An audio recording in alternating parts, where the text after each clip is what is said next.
Greetings from Cybertron. This is SoundJack here with another episode of SoundJack's Rambles. And today I'm joined by Alyssa. Yup. And we are talking about the Blues Brothers. Sorry.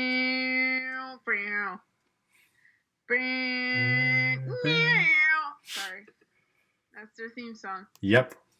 As poorly performed by me. She got the Katie. Something tonight. Whatever. Yeah. But yes, the Blues Brothers, as I explained back in the Rocky Horror Picture Show, SoundJack's Rambles from 2 weeks ago, was because it was the reason why we're talking about it now is because there was a failed double movie night that I had scheduled, that I had set up for me and my friends my freshman year of college, featuring these two movies, and that failed. And this one failed too, because this was supposed to go out the week before Rocky, but Alyssa was trying to rent the movie to rewatch it again, and the library just would not give her a copy. But we're here. We're talking about the Blues Brothers. So how'd we watch the Blues Brothers in the first place? Alyssa, when was the first time you saw the Blues Brothers? Oh, boy. I think I've definitely seen bits and pieces of it throughout my life, but I actually think that the first time I saw it from beginning to end was at that double feature. Nice. I'm pretty sure. I mean, it's possible I could have seen it beforehand, but... Very nice. Yep. I don't have... My dad likes that movie. I like that movie. I don't have much to say about how I got into it. Yeah. Same for me. We've had a copy. I know Rocky Horror was my first time watching it for me that time, but it wasn't for me for the Blues Brothers. I just don't exactly remember when I had first seen it before that, but I definitely had. So shall we just hop on into it? Yeah. Alrighty. Plot summary. Let's do a quick plot summary. Alyssa. Sure. Alright, so the plot is that, oh boy. What's John Belushi's character's name? I know Elwood is Diane Aykroyd. James. Okay. Jake. I knew it was Jay. Jake? Jake Elwood. Not James. Jake Elwood. So it opens with Jake getting out of prison. He's on parole. I don't think it's ever clarified exactly what he did to get into prison. Oh, no, it was clarified. What was it? Later on in the movie, he says that he was robbing a convenience store to pay the band back for some gig or another that they lost money at. I knew it was something. I knew something with money, but I didn't remember exactly what it was. Okay, yeah. So anyway, so he gets out of jail. He gets out early on good behavior. Huh? He also gets out early on good behavior. Oh yeah, yes. And they drive to the orphanage where they were raised. And when they get there, they find out that the orphanage is going to be shut down because the church doesn't want to pay for it, or it's too expensive. And they need $5,000 in order to pay the taxes on the space, I think. In order to pay the property taxes. Yep. And so they decide to get the band back together, because they were part of a band, and raise the $5,000 to pay for the orphanage. And it is a mission from God, because there's a moment when they go to a church that Cab Calloway suggests they go to, and there's a moment where light streams down onto John Belushi, and James Brown's like, "Do you see the light?" And then he's like, "I see it." And so that's basically the plot. They hop around to get all the members, and getting the members basically is an excuse to have some musical interludes by some famous blues, soul, and jazz singers such as James Brown, Cab Calloway, Aretha Franklin. Rest in peace. Yes, rest in peace. Ray Charles. And there's another guy whose name I'm forgetting. He was the dude who was playing on the street outside of the restaurant. Yeah, I know who you're talking about, but I can't. I don't know his name. He is a famous blues guy, though. I don't remember his name. It was a how. Oh, what? John Lee Hooker. There we go. Okay, yeah, John Lee Hooker. So those are all of those are like some of the cameos that make that happen. And that's basically it. There is a subplot about Jack's girlfriend chasing him. Huh? Jake. James. Oh, Jake. Oh my God. You don't know your names tonight. Girlfriend. I don't. Jake's ex-girlfriend, or I guess ex-fiance actually. Yeah, ex-fiance. Chasing him, but we'll talk more about that later. Yep. But yeah, so that's basically the premise. It's pretty simple. It's a comedy. It's also based on a running skit that was on Saturday Night Live. Yep. Dan Aykroyd and John Belushi used to be on Saturday Night Live, and that's how they got their start as comedic actors. And they had a skit called The Blues Brothers, and then they were able to make it into a movie. It's kind of like Wayne's World. Yep. They did the same thing with Wayne's World. So that's why. So that's just the thing to note. Yes. And that's also why there's a lot of other comedic actors in this movie too. Yes. Yeah. So I think that's all for the plot. So I guess, would you recommend it? Definitely. It's not a serious movie, but it's a good time. Definitely weird and wild in places, and then the characters are just yeah, whatever. What are you? Sorry, hold on. My dog is trying to get at food that's underneath my chair. Bad boy, Chester. Hello. Okay.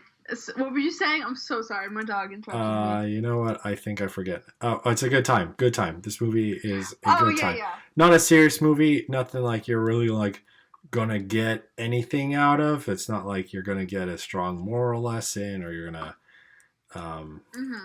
any of that. You're just here for the music and the fun and the silliness and the crazy amounts of property damage. Yeah. Yes, this movie has so much property damage. One of my favorite favorite videos on YouTube is a video just them talking about how much damage in real world money that was cost in this film. Yeah. It's a lot. And a lot of things get destroyed in this movie. Including a Toys R Us. Rip Toys R Us. Rip Toys R Us. Yeah, I agree. I think this movie is great. I think it's a really good comedy. If you really like blues music, this is a great movie to check out because there's some good talent here and some really classic blues songs too. It's also a funny comedy too. There's a lot of really good jokes in it. And if you like comedies, if you like blues, perfect combo. Yep. Yeah. Yeah. So let's get into it all. Let's just start with Jake and Elwood. Sure, that's a good place to start. Yeah. John Belushi and Dan Aykroyd. So what do you think of, who's your favorite blues brother? Jake or Elwood? I mean, Jake's the main one, obviously. Yeah. Yes. He's got the more personality, while Elwood is more of the straight man to everything going on around him. Yeah. Yes. It feel at best, if anything, Elwood's the us person who's the what's going on, even though he also is in on hijinks. Oh yeah. And also he worked at the can factory. Oh yeah. Mm-hmm. and all of that, and he's just like going along with, yep, I'm here for he's just, Elwood's just here for the ride, man. Yeah, yeah, yeah, he definitely is. Whereas Jake is a bit more of the one who's causing all the problems and the trouble. Yep. He's kind of riding on the seat of his pants, really. Yep, he is. Flying by the seat of his pants, is that the right? I'm trying to remember. Whatever, something with pants. Yes. I personally like Elwood a little better. I mean, Jake's funny, and John Belushi's great. Was a great comedic actor, but I don't know why I like Elwood. I guess maybe because I feel I relate to Elwood a little bit more. He just seems to be just he just has to he just goes with the flow and kind of course corrects for whatever Jake's doing. I just like the way he talks and deals with situations. I don't know. Yeah. His the way he approaches things feels more relatable to me, and therefore I like him a little more. But both of them are great, and they make a good duo, and I feel like they work best as a pair. Yes, definitely. Mm-hmm. Excuse me. I'm trying to think if there's anything else to say about the Blues Brothers, but I don't know if there's really that much. Yeah. Other than that, I love some of the details though. Their suits, I can tell, are really cheap. When I look at these suits, I'm like, those are some cheap suits. Yeah. They are not. I mean, yeah, they get dirty a lot, and so that might make the cheapness. But I was just there's in some of the close-ups of Jake and Elwood, you can tell that those suits are definitely worn and they're cheap, and it's a really nice touch. They don't look like they're really dressed to the nines, fancy suit with silk and everything. It's the cheapest suit they could get. Yep. And I think that's really funny touch. Yes. I also love how when you see the title The Blues Brothers, you're thinking, oh, it's called The Blues Brothers because they're a band and they play the blues, and it's a clever name. But then you find out that they're called The Blues Brothers because their last name is literally Blues. Yep.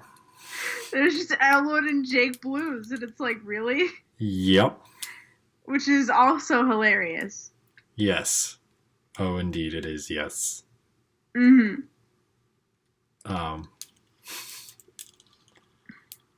Yeah. Let's get on to the to Jake's girlfriend. Yeah. As I don't know. Who is played by I feel like someone in the audience, or one or two of you out there in the audience, might know who it is. Yeah. If you happen to know the name Carrie Fisher, she played some character in some franchise or another about warring stars or something. Yeah, I don't really know what that was. Yeah. Man, it's not ringing a bell. Nope, not at all. But yeah, Carrie Fisher is here as the Mystery Woman, as is credited. Yep. But yeah, Carrie Fisher, she just comes in and just has a crazy, ridiculous, large weapon. I love her introduction, right? Because you have the scene where Jake and Elwood have hidden the Bluesmobile, and they're walking to, or they parked and they're walking to where Elwood lives, and you see Carrie Fisher sitting in her car looking at Jake and Elwood as they go to the place, and you're thinking, oh, she's stalking them, or maybe she's gonna pull out a gun and shoot them. No, she pulls out a rocket launcher. She just pulls one out and then just shoots the storefront like it's no big deal. Yep. And then I love how they just walk. I just love how the Blues Brothers also seem impervious to damage. Yep. Like when they're like so when the place gets blown up, they just kind of brush off the rubble and they just kind of walk in and they're like, yeah, I guess this normally happens, you know. Yeah. No need to call the police or anything. Oh man, I better get to work. We're just gonna walk in. It's fine. And then I want to be clear. I'm not criticizing the movie for not having them call the police. Like, I'm just making a joke. Well, when the building came down, the police were already there. They were knocking on their door, and then. Oh, that's fair. That's also fair too. Kaboom. And then what happened? And then after the day passes, Carrie Fisher comes back, and then it's revealed that she, I guess, put like explosive charges in the building, and she just brings the building down. Yep. And then they just come out of the rubble. They're like, yep, we're okay. Like, there's absolutely nothing like wrong here. We're totally fine. Yep. Just gonna walk it off like we, you know, like it's a normal occurrence. And yeah, it's just we're walking it off like we're trying to pretend like that did not happen. Exactly. And like, it's just so funny how ridiculous Carrie Fisher's, like, you know, her weapons are. Like, then she has a flamethrower. Her flamethrower is so big or so strong that it like blows up the telephone booth they're in and blows it to Kingdom Come. And I don't know, she's just really funny. I think she really sells it, and I think what makes the performance so memorable is that, like, you don't really look at her and think, oh, she's a crazy ex-girlfriend. You think, oh, she's like, she just kind of plays it like this is just natural for this character. Like, it's just, I'm just doing what I normally do on a Sunday, you know? Yep. Like there's nothing. Yeah, I'm getting revenge on the man who ditched me at the altar. Yep. And when you find out her backstory and why she's doing what she's doing, I gotta say, can't say I blame her. Kind of a bad thing to do to the supposed love of your life by leaving her on the altar for, I guess, I don't even know if there was any reason given as to why he did that. I'm assuming it's because he had, I don't know, better things to do in his mind, I guess. I don't know. He had better things to do tonight than die. Sure. No. Any Transformers person in the audience gets the reference. I mean, like, I got it, and I'm not a Transformers fan. I thought you didn't recognize it. I was surprised. Oh no, I did. I don't know why that just came to me. I was trying to be comedic by pretending not to notice. Okay. Okay, anyway. I get you. Anyway. So, then we get, and then I want to say, then there's all the musical. I want to talk about the musical guests next. Yes. We mentioned all of them. They're all pretty great. I think as far as like actual scenes go, my favorite musical guest is probably a tie between James Brown and Ray Charles. Yeah. Although I do really like Aretha Franklin's one of two, of course, because Aretha Franklin. Yeah. I mean, it's Aretha Franklin. You can't not sit there and be like, yeah, I'm in. Yeah. Yeah, I really like them. But I gotta say, out of the ones who performed songs, I gotta give it to Cab Calloway's. Oh man, yeah, with him singing Minnie the Moocher. Yeah. Classic. Yeah. I mean, Minnie the Moocher is just a classic song. Like, you can't go wrong with that. Yep. No, you can't. You cannot. Hidey, hidey, hidey, hidey, hi.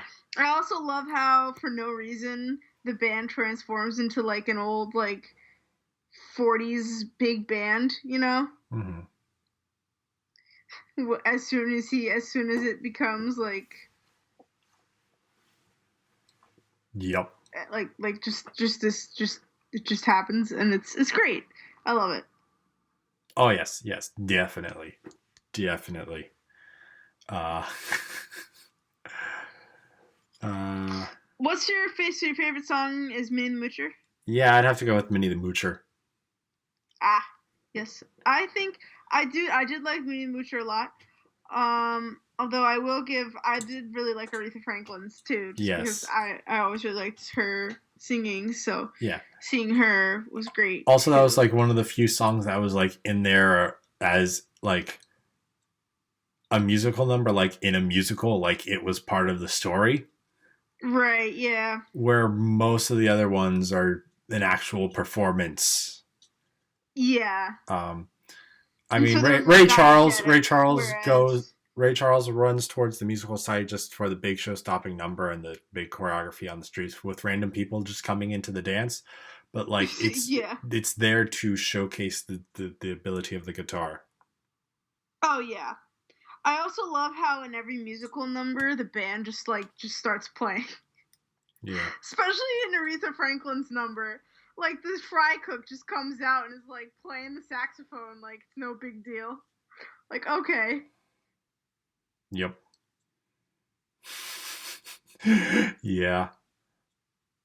It's just hilarious. Yeah. And so I'm trying to think of other characters. Oh, of course we gotta mention John Candy, because John Candy's in this movie. Yes. And he's one of my favorite comedic actors of the 80s. Yep. And it's such a shame that he is no longer with us, because he has always made me laugh. And I've actually, when I think about it, I've actually have seen quite a few movies that he's in. I think two of my favorite movies that he's in are, there's Spaceballs, obviously. Yes. You also have National Lampoon's Vacation, which is another movie I've watched that he's in, and he's great in that. Even though he's only has like a bit role, it's still great. And then probably the one where he has the major role that I remember and I have a lot of love for is Uncle Buck, which is an 80s comedy. It stars him.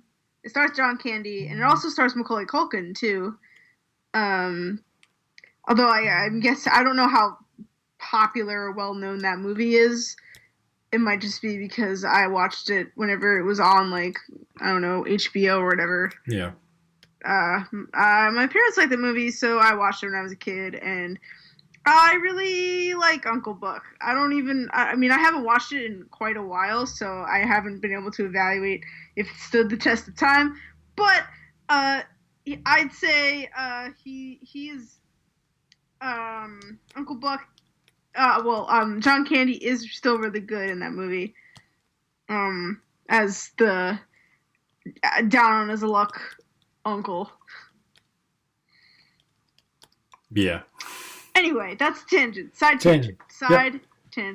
You're all good. My point is, John Candy is great.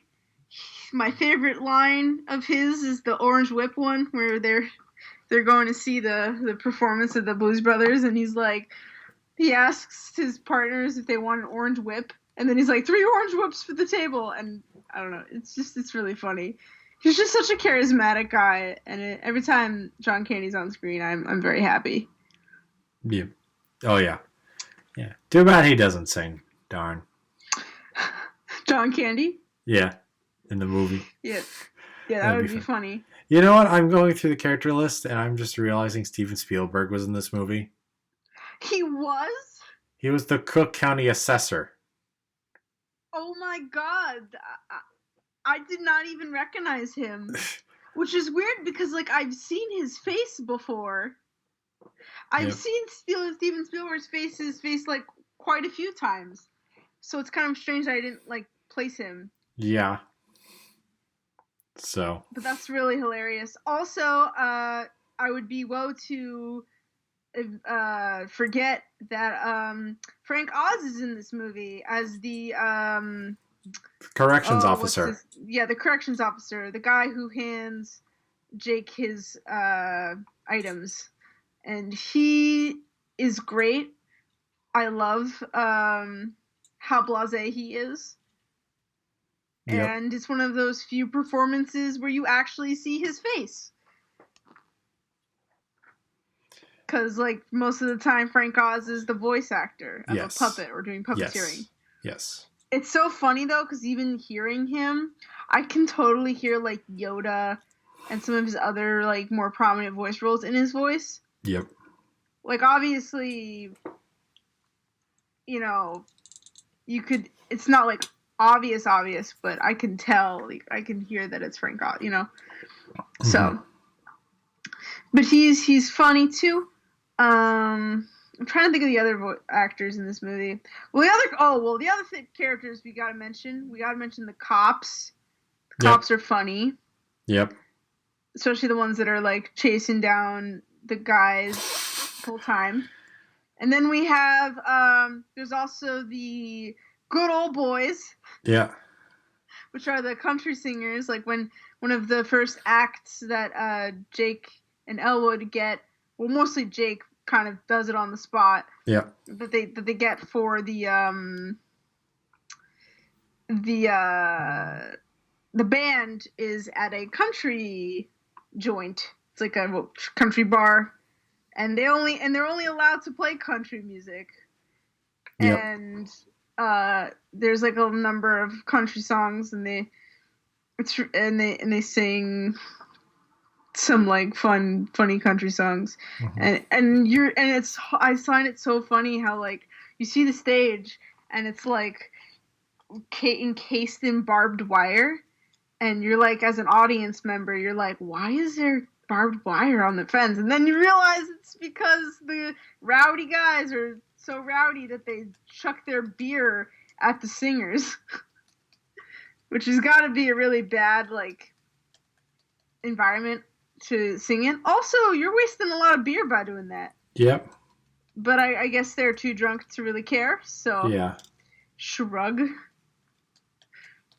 But yeah, I really liked, that scene, too. I'm not a big fan of country music, but, it was pretty funny. Yeah. And then, I'm trying to think of other characters. Rawhide was also a good number. What was also a good number? Rawhide. Oh, yeah. Rawhide's just a funny song. Yep. Yep. That's all. That was a good number. And then what are any other notable characters? Oh, wait. And then we would be to forget the Nazis. Yep. Who are in this movie, although I'm not, this is going to sound weird, but I'm not upset that they're in it, if only because they just get royally owned every time they're on screen, so I'm fine. Yeah. Yeah, so they got the Illinois Nazis who show up, but they show up and then they get basically get owned. Yeah. In some really glorious scenes.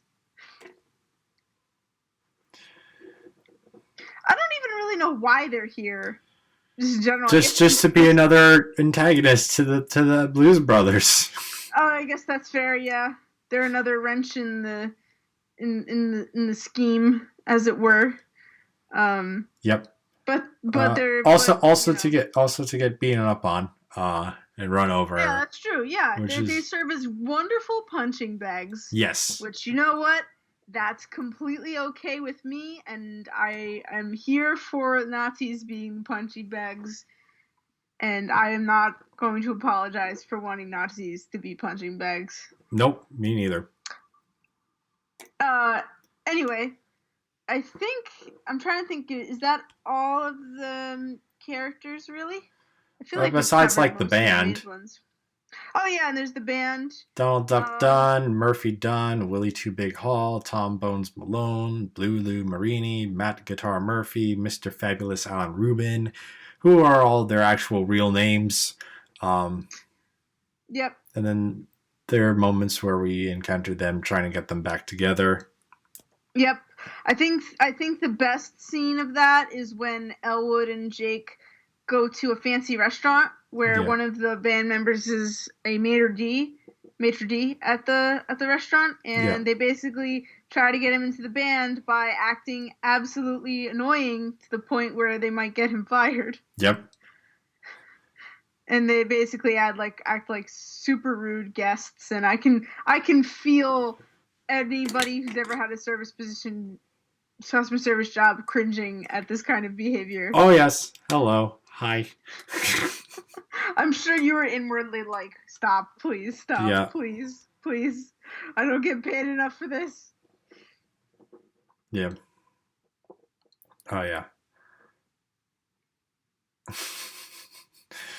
Jeez. No, stop. And the soup was $10 back then. 1978. It was still what? Well, 1980. It was still $10 back then for the soup at that place. Yeah, it probably would be like a good 15 or 16 nowadays, maybe even more. Yeah. That's quite an expensive soup. Yes, it is. Anywho, so how about that Deus Ex Machina towards the end there, right? I'm trying to remember what you're talking about. The dude when they go backstage, and then they're like, "Oh no, the mafia is now onto us." Who really likes your music, yeah. And they gives him the money that they need. Yeah, it is kind of a Deus Ex Machina, but like I don't know if I really minded that. In a movie like this, I'm just kind of like, you know what, it's okay. Yeah. I'm not sure if this movie's really here for like real logic consistency.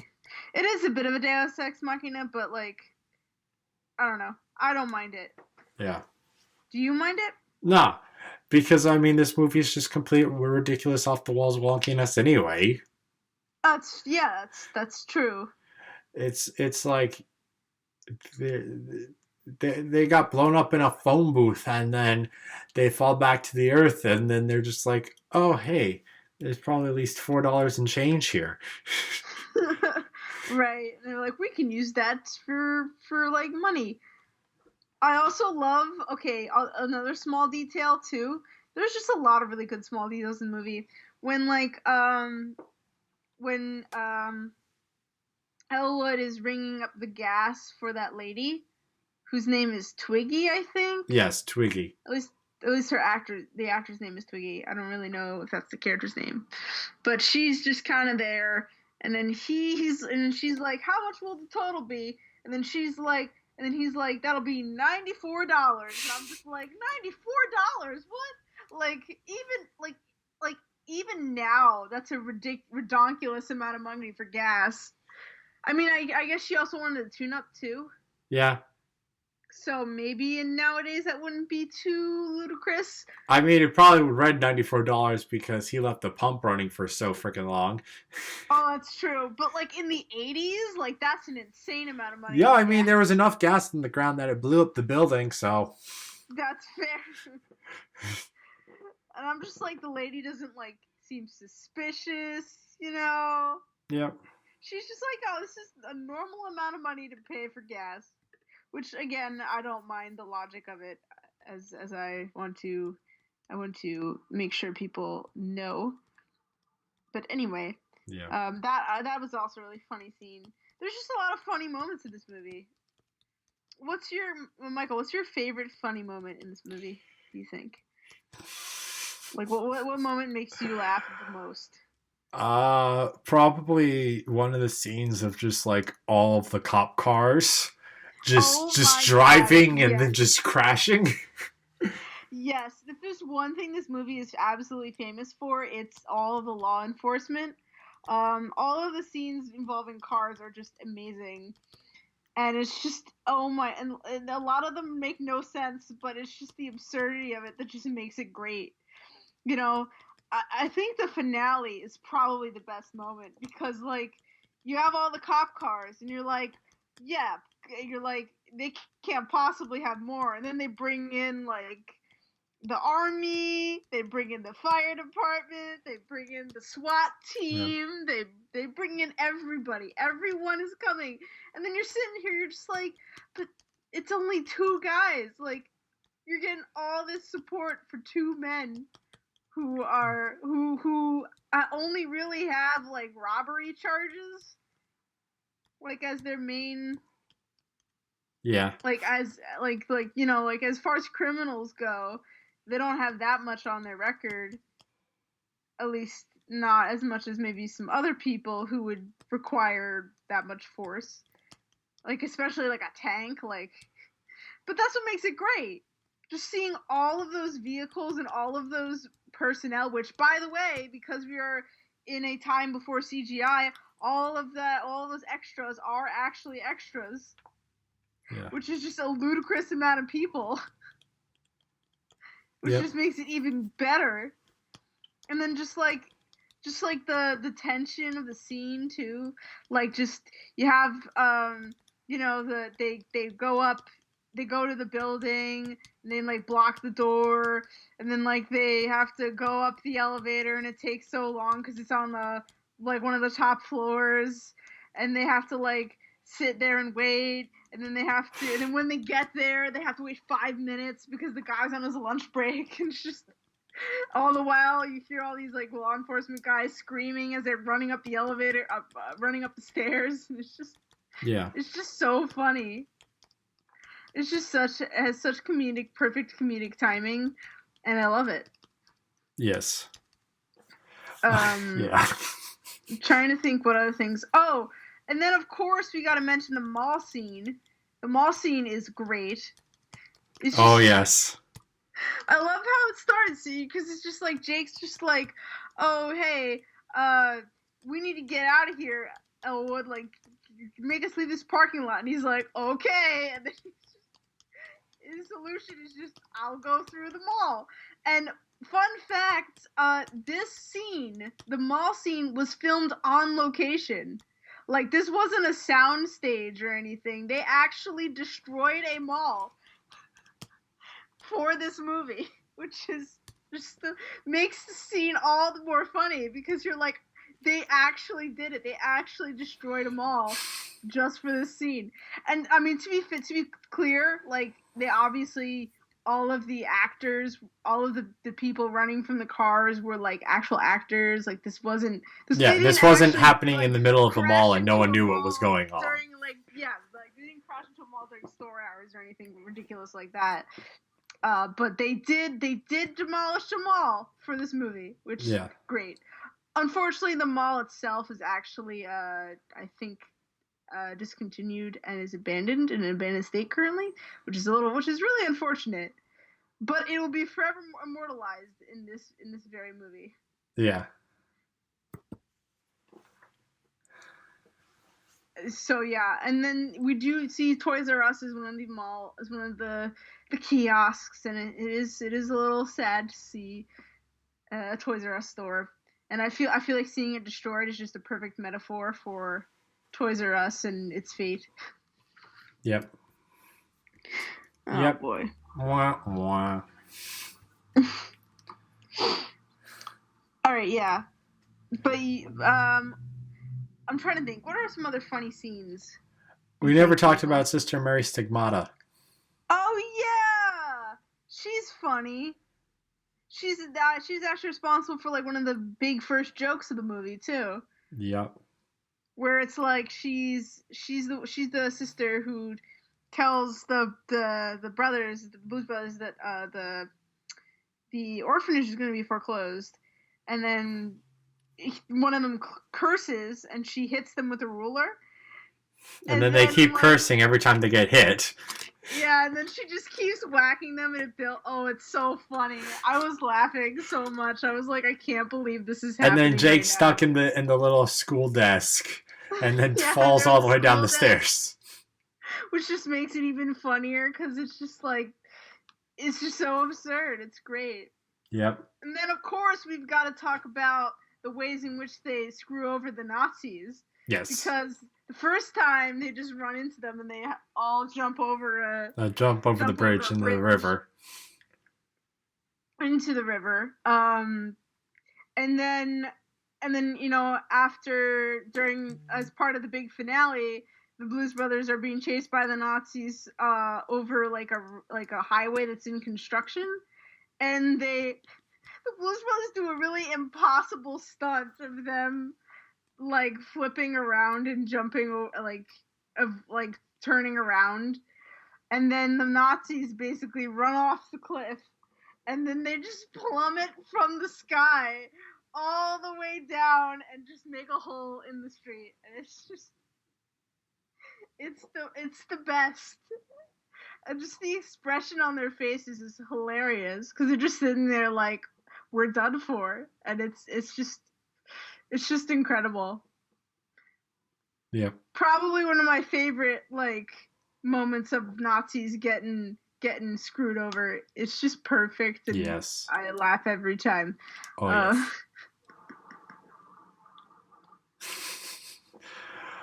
Yep. I'm trying to think of anything else. What other good jokes? Oh, a small line. I really also like when they're doing their performance, like there's all these police officers that are there, and like Elwood's just like, we'd like to thank the Illinois Police Department for joining us this evening. Like they're like just trying to act like it's natural, and I'm just that's also really funny in a moment to me. Yep.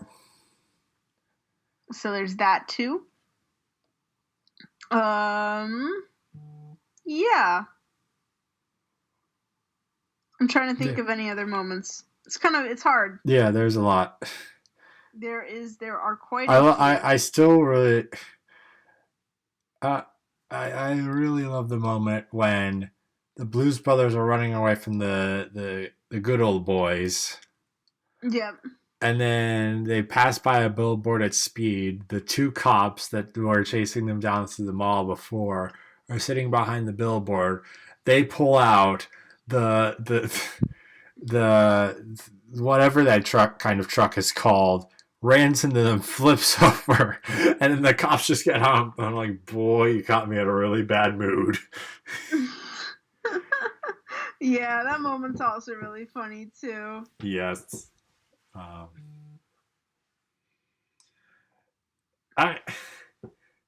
still slightly sad. While we were in Chicago for TFCon, we never actually got a chance to like be in Chicago and maybe like see a couple of the places from the film. Yeah, that kind of disappointed me too, because like you can totally tell that Chicago is definitely a huge part of this movie. Yeah. Yeah, I mean like Elwood has like that Chicago accent. Both of them, like Chicago is like a huge part of like the layout of everything. You got the train, the elevated trains, and the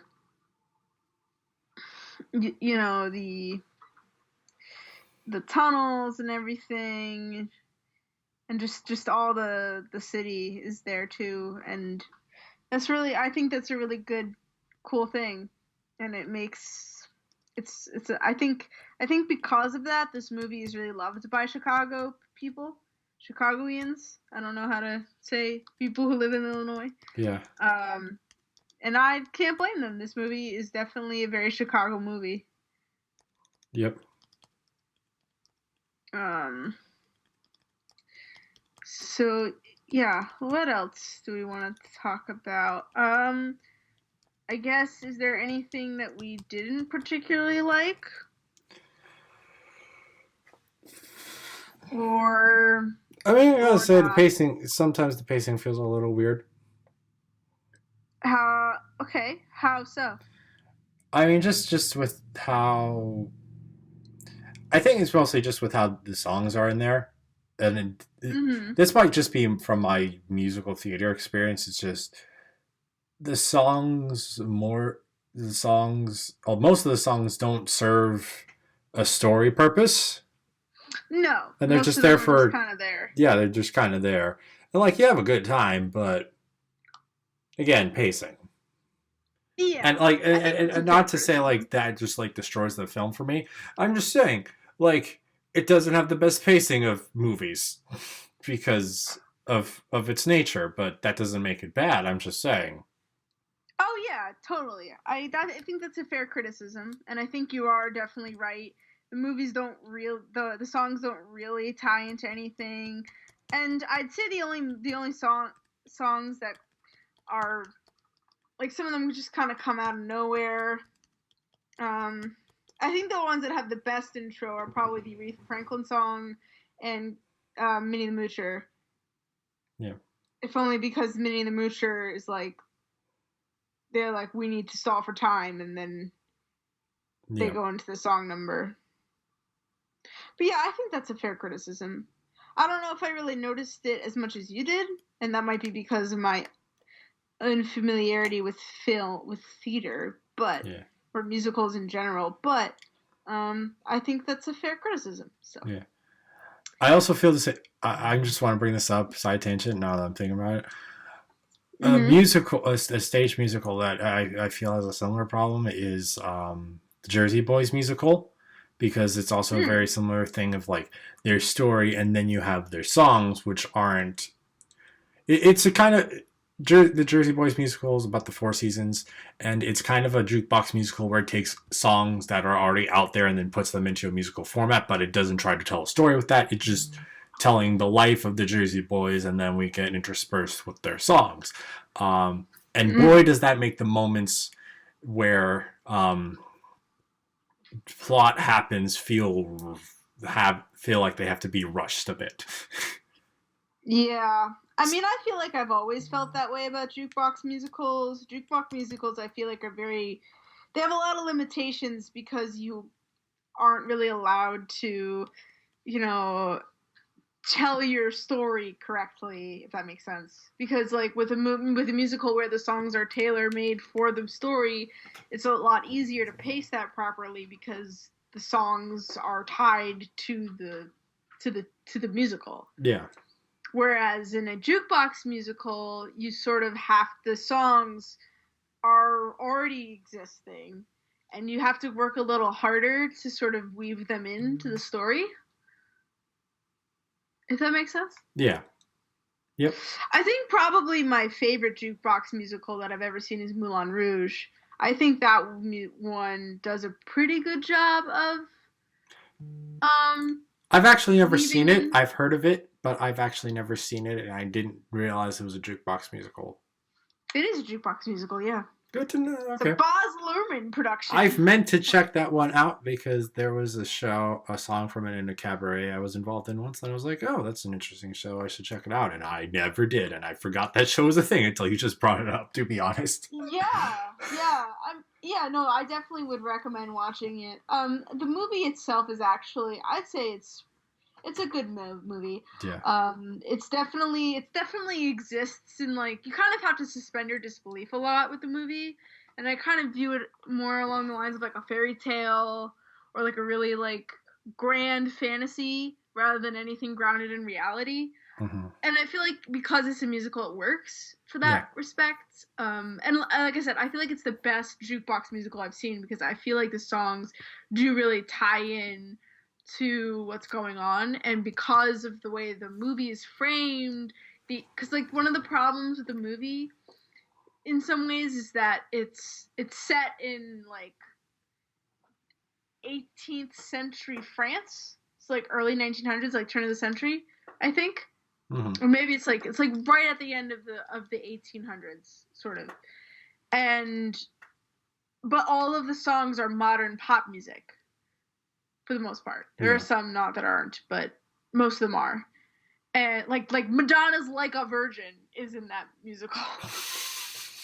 Which you think is like, although let me tell you, Like a Virgin, that scene is kind of funny, so it makes they're kind of aware of how silly having Madonna's Like a Virgin in that song is like what, but I really think that they did a good job of incorporating the songs to fulfill the beats of the music. Yeah. Like, and it just, since to me, it works. Put it this way, I think it works a lot better than something like Mamma Mia. Yep. Does. I think that Mamma Mia as a jukebox musical, like, doesn't... it isn't as good as Moulin Rouge, in my opinion, in terms of how well the music ties into itself. Yeah. Granted, I haven't seen all of the only experience I have with Mamma Mia is the movie version, which I know sucks, even by Mamma Mia standards. Yet they still went ahead and made a sequel. Using the lesser known ABBA songs. You know, huh? Using the lesser known ABBA songs. Right. And I mean, I have, like I said, I have never seen the musical, so, you know, I'm not trying to shade on people who like Mamma Mia. I just feel like the jukebox musical format as a whole is a bit of a constrained format because you're working with. It's just that's how musicals were before Oklahoma. That's fair. That is fair. Times have surely changed. Yep. But anywho, back to Blues Brothers. That was like a long musicals tangent. Anyway, yeah. So, but yeah, I guess could you argue that this movie is a jukebox musical? I don't think you really can, because I don't think this movie is trying to be a musical. Not in the same way, certainly no. Like, there are moments. Again, the respect, definitely, and the Ray Charles song maybe, just because of the dance number. Yeah. But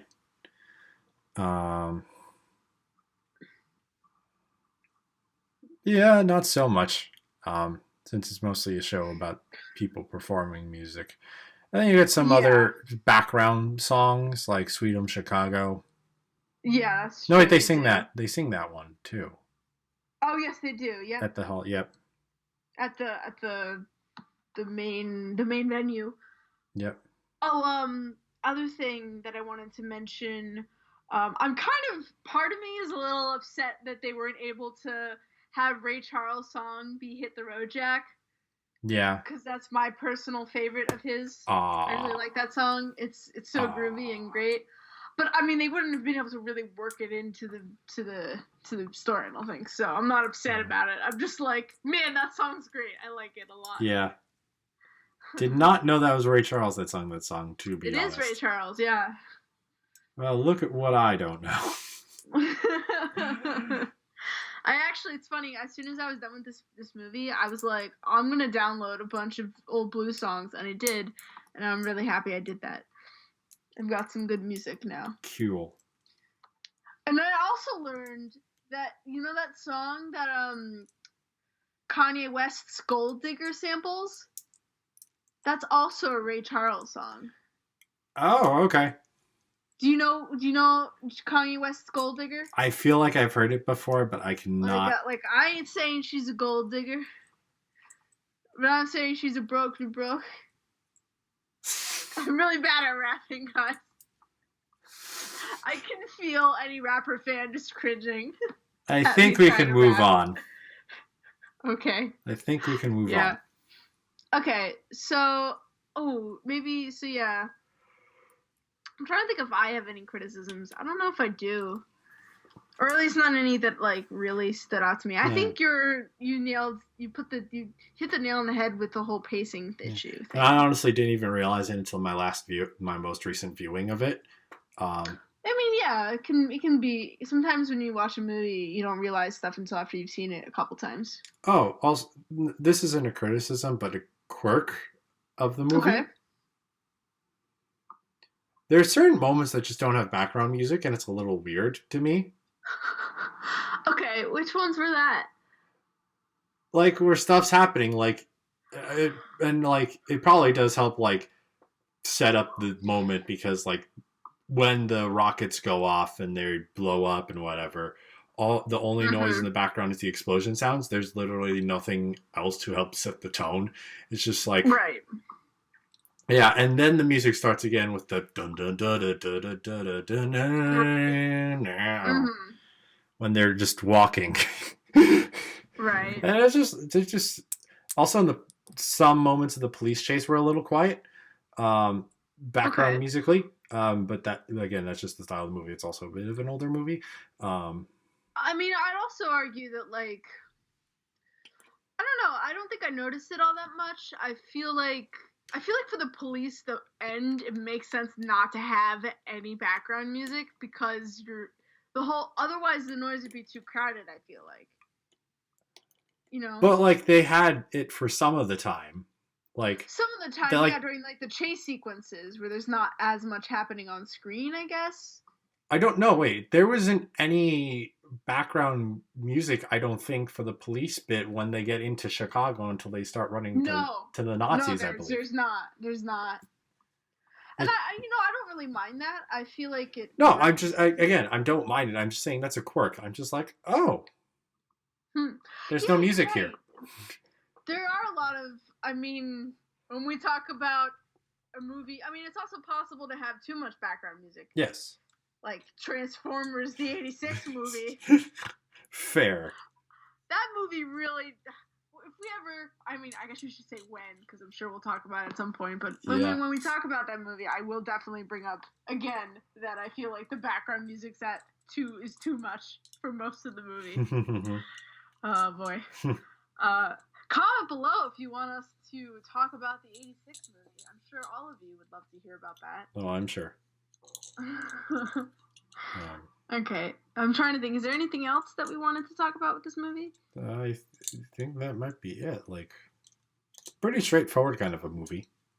It is a very straightforward movie. And it's also sometimes kind of tough to watch this movie, I will say, with Aretha Franklin's death and Carrie Fisher's death pretty recently. Yeah. You know, seeing them and kind of being like, wow, we won't ever really get to interact with these or have these people around anymore. But I feel like it's still, I feel like they both left a really good legacy.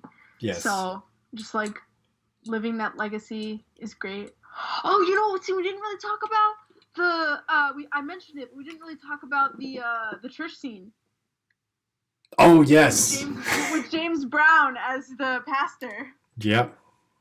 Oh my god. That's such a great scene. Yes. I love it. Everyone dancing and then people are just flying in the air. Yeah, people flying in the air, people singing. It's lovely. And I'm just like, I know whenever I like see that scene, I'm always just like, I feel like if church was more like this, people would go more often. Yep. And I mean, I have no idea. I've never attended any Baptist or any, like, predominantly black congregation, so I don't know. Maybe there are. I know maybe there are congregations that are like that. I'm pretty sure there aren't. But, yeah. I will say I do like me some gospel music, so I was really happy to hear that. Yep. Because I think gospel music is just, it's a lot of fun. Yes. Definitely more hip-hopping than Franciscan chants. Yeah. Not that Franciscan chants are like what you hear all the time in church, but I don't know, most church music that I grew up listening to was like hymns or Christian rock. Yeah. Which neither of those genres are really jumping, if you know what I mean. Yeah. But anyway. Yeah. Yeah, I can't think of anything else that we haven't mentioned or talked about a bit. Okay.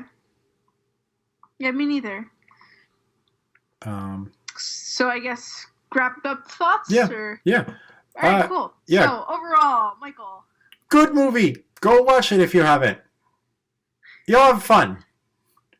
There's at least one song you're gonna like, and it's probably Respect. So you at least have that to look forward to. Wait, no, that's not Respect. It's not. That song's not Respect. It's Freedom. Freedom. Well, no, it's R-E-S-P-C-T. It is Respect. It's R-E-S-P-C-T. No, that's not the song. Yes. Yeah. I'm pretty sure it's not. I just watched the movie. That's what it's called. Respect. No, there is a song that is called Respect, but that's not the one in the movie. At least I don't think. Unless it's like a medley. The song is called Think, but it does the R-E-S-P-E-C-T. What it means to me. Yes. But like.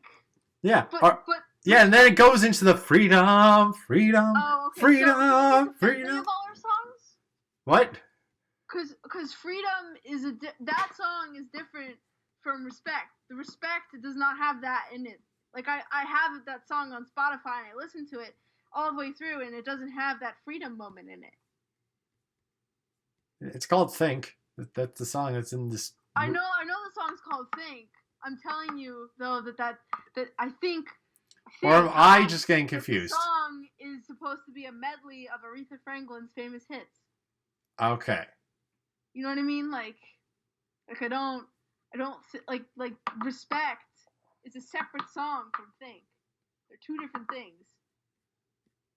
But it is the same one in this movie. I have Respect on Spotify, and it does not sound like the song that's in Blues Brothers. Okay.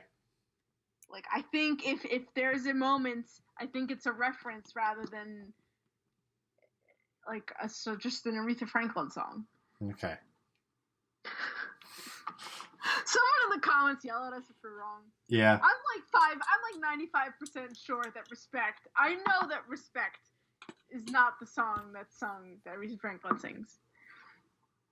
It might be like they might like have a little nod to it, but it's not the whole thing. Okay, I'm just gonna pull up the lyrics to Think.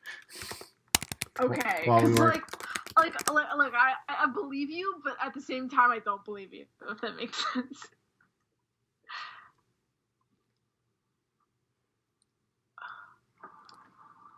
Yeah, no, I'm not seeing any Respect in here. Have I gone crazy? I think you might have. I think you might have gotten crazy, because I'm pretty... I just saw it, though. I just saw it, too. Maybe we're in an alternate universe. Maybe it's like Berenstain. Okay. We created two different timelines. Well, crap. Which one's supposed to be the right one? Okay.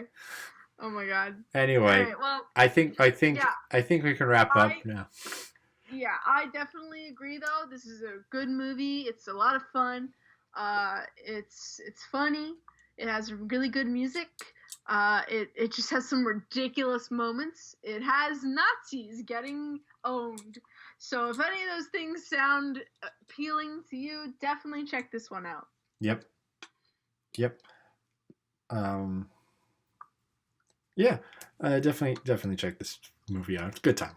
As I keep saying, I'm just fumbling right now, honestly. Alyssa, where can people find you?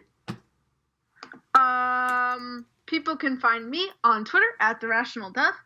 I've been tweeting a lot more often now. You did. You were tweeting a lot today. I'm like, oh wow.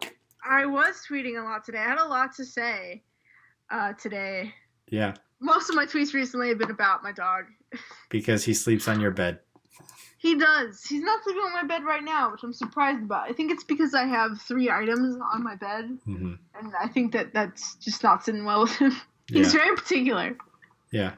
But also I keep forgetting my microphone's to my left instead of my right. I'm not used to recording with a microphone yet. You better get used to it. I'm kidding. Wow, with those threats. You can see me there. If you like hearing more of my voice, I'm on Geek Talk, specifically Anime Overdrive, although I did do a crossover premiere episode with Still City Bots, and I made my debut there, so if you watch that, you could hear my voice there too. Yep. It's a crossover episode. Check it out. Yeah, you should. I haven't seen it. Once they get it up, because as of the time we're recording this, they haven't been able to put up the correct copy of it yet, because they put up a version, but it was corrupted or something. Oh. I hope that I sent it to Eric. I should have. We'll figure it out. I hope he'll yell at me if I didn't. Yeah. But anyway, you can find me on Twitter and Instagram at SoundJack426, but you should also subscribe to me here on YouTube at SoundJack426. And also be sure to like, share, and comment on the video, do all that good YouTuber stuff. And I also do have a Patreon account if you want to help support the channel. That link is in the description below. So, thanks for tuning in. This is SoundJack and Alyssa signing off.